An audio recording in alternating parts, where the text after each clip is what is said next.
day, George the steamroller was waiting for Percy to take him to a new workplace.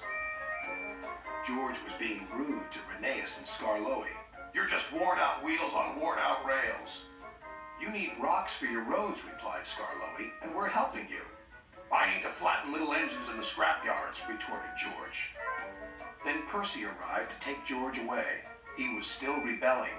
Railways are no good. Turn them into roads. The little engines were pleased to see him go.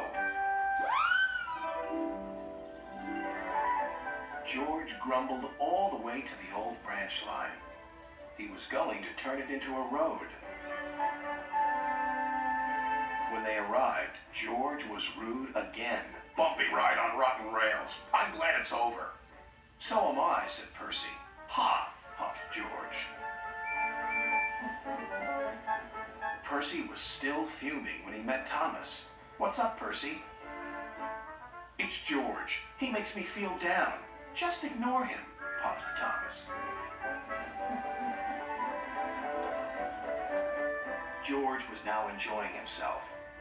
Ripping up rails, he chortled. What a life!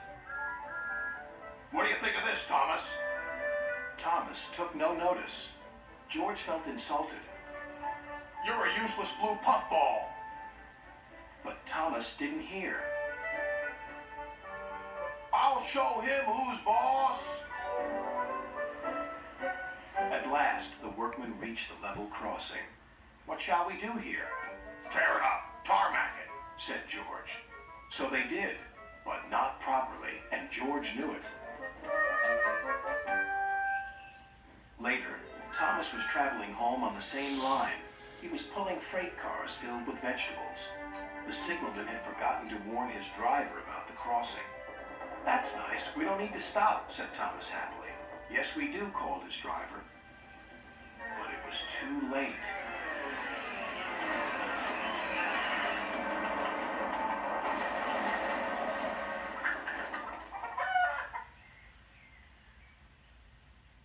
Next day, Percy told Gordon all about George. Huh, snorted Gordon. You're just a small engine. That's why he's rude to you. He wouldn't dare cause me any trouble. George had been taken to some yards to work. Duck arrived with a train of empty freight cars. George was blocking his way, and a car was stuck on the main line. Let me through, demanded Duck. You'll just have to wait, replied George. There's no time to wait. I must clear my freight cars from the main line to let Gordon through. Then he'll have to wait too, said George. Duck's driver went to complain to the station master, but the signalman had set the signal to allow Gordon to speed through. His passengers were singing his praises, and he was making express time. I'm the greatest! Just watch me fly by! He whistled long and loud as he approached the station. Suddenly, he saw a freight car on the line ahead. Get out of my way! But the freight car wouldn't move until Gordon forced it.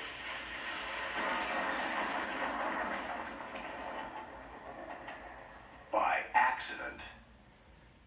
Gordon was worried that Sir Topham Hatt would be cross. He was, but not with Gordon. Whoever caused this disturbance will have me to answer to. And he did, a few days later.